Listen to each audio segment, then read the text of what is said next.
Hey guys, we are starting our adventure on the Disney Resort line. It's like a time machine taking you away from the real world, especially as you pass the Tokyo Disneyland Hotel.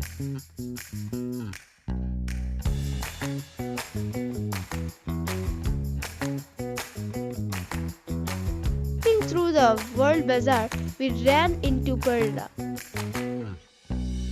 If you remember the 1950 Cinderella movie, Pearla is the leader of the mice who realizes Cinderella would never finish her chores in time for the ball.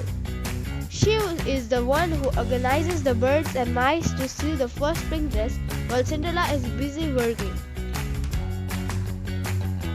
Meeting her at the entrance is a perfect reminder that even the smallest friends can make big dreams happen.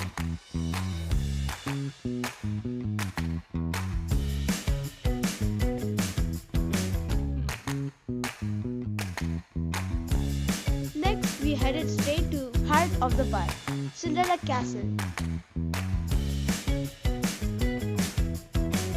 Inside, there's a walk-through called Fairy Tale Hall that tells the story of a girl whose spirit couldn't be broken by her stepmother's cruelty. We even found the royal throne room where the kids sat down.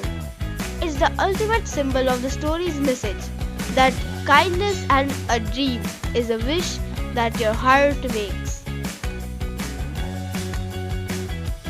Now the ride everyone is here for, Beauty and the Beast. The story begins with a young selfish prince who lived in a magnificent castle.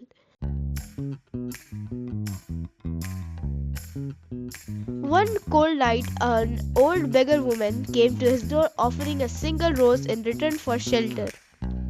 Repulsed by her appearance, the prince sneered at the gift and turned her away. The woman's outward appearance melted away to reveal a beautiful enchantress. To punish him for his lack of love, she transformed him into a hideous beast and placed a powerful spell on the castle and everyone inside. As you board the dancing teacups, you live through the legend. The enchantress gave him a magic rose. If he could learn to love another and earn her love in return by the time the last petal fell, the spell would be broken. In the finale, as you glide through the ballroom, you see the moment Belle's love finally breaks the curse. The beast is transformed back into the handsome prince right before your eyes, and the castle restored to its former glory.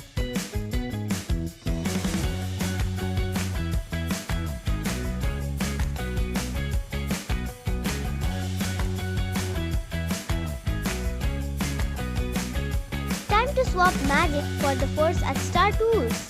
The story is here that you are a tourist on a Star Speeder 1000 for a routine trip, but C-3PO and R2-D2 accidentally launch you into a rebel mission.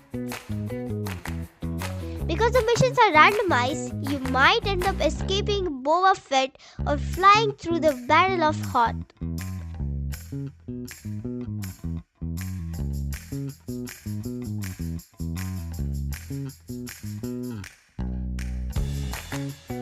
For lunch, we went to a pan-galactic pizza port.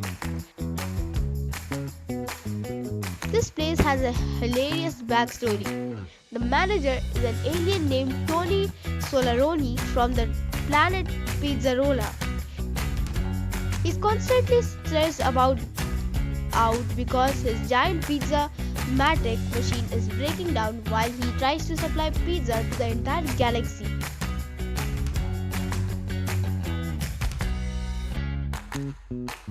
We took a slow lap on the Omnibus, a vintage double-decker that represents the early 20th century city life Walt Disney loved. Then we hopped on the castle carousel. In the movie Mary Poppins, the carousel horses actually leap off the platform for a race. While these stay on the track, every horse is a unique and hand-painted, keeping that classy fairy tale life spirit alive.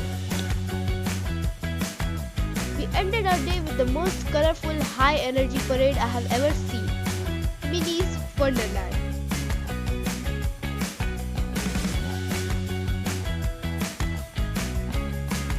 The first float to roll by was a total sugar rush.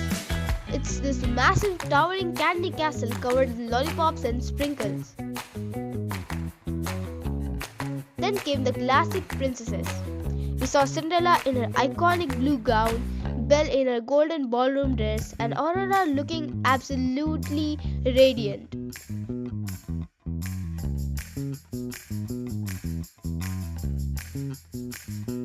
And you can't have a party without Mickey Mouse. He was leading the pack on a giant donut-themed float alongside Chip and Dale, who were having the time of their lives.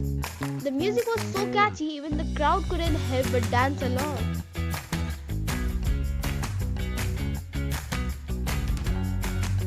The best part was Winnie the Pooh and Friends. Closing it out on a float that looked like a giant honey pot, Pooh even was wearing a little chef's hat. Tokyo Disneyland is where these stories we love become real life. Thanks for following our journey. Catch you in the next one. Bye.